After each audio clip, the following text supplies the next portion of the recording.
How did the Rayton met Franz West? Well, it was during the Venice Biennial in the mid-2000s where Franz made his own exhibition called The Hamster Wheel to focus on, the hamster wheel of life. It's never ending, it's always ongoing. And he always liked to work with other artists in collaboration, so he invited, for instance, the Austrian performance group Gelatine and also Sarah Lucas, and they made a big show. So from the Arsenale, they had a small rowing boat where they... When was it, sorry? The mid-2000s. So people could get on the rowing boat from the Arsenal and they would row over to one of the old derelict buildings where the show was. And all the artists were there, so you could easily access and speak to Sarah Lucas or Gelatine. Franz was sitting there comfortably speaking to everyone. So we went and saw the show, and then I was a friend of Franz at the time, before his passing, and so we said, why don't we have lunch? And then we were sitting on the roof of the Danieli and with Franz, and Robert sat down and started asking him questions, and Franz would sometimes travel with this progressive electronic jazz band. And so they started talking about music, and all of a sudden it just went super intense, with Robert and Franz especially talking about music and how music played a role in his life and how sculptures were social, and it all had to do with the meeting of people and personalities and how you experience life, and how art and music is a big part of it, because as I said, Robert is a musician. He plays 5-6 instruments. He has perfect pitch. He has a band. And did they see each other after that? They met again, yeah. Franz was... unpredictable. Yeah, but also a fantastic person, very funny, very warm. And when he met people that he had a good conversation with, he was super happy. So, yeah, it was a good encounter. And so the result is this room, right? Exactly. So who do the sculpture belong to? So the Raytons, they own the meeting point in the middle, which is a social sculpture, because two people can sit and have a conversation. So it's allowed to touch?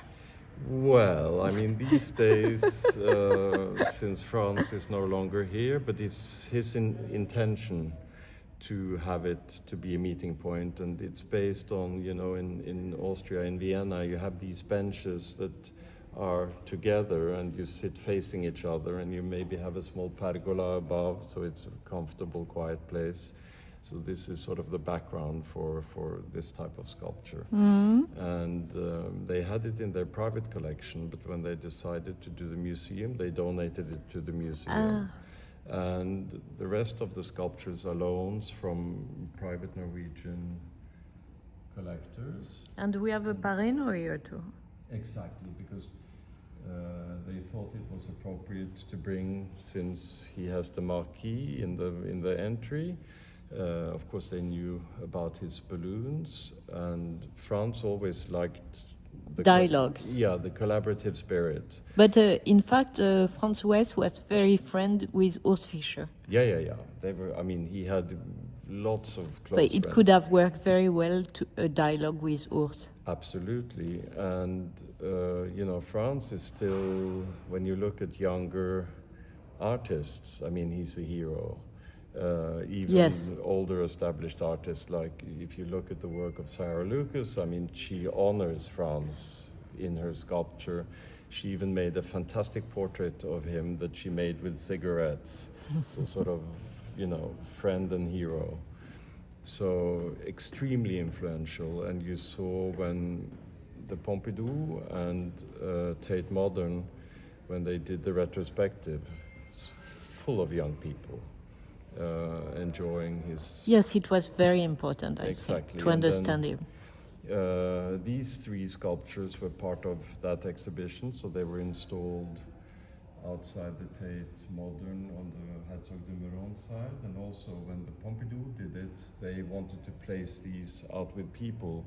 So these three were placed in the Marais, so that on a daily basis people could experience them, not having to go only into the exhibition. So it brought you also out into Paris. And how long is this exhibition supposed to last? This exhibition is until the end of June. And after that, there will be the first big solo exhibition that uses the whole building. And is the collection of the museum becoming bigger?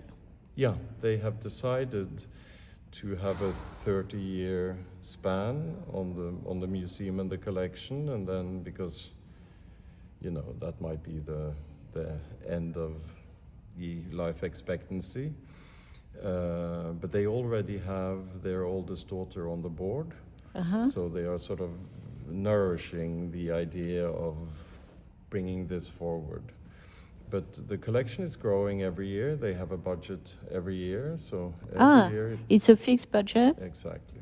Wait, is it official? No. Oh, no. But it's comfortable. it should result in great pieces. Okay, merci. How do you say merci in Norway? Tusen takk. Wow. I'll respond de rien. Un Thank plaisir. you.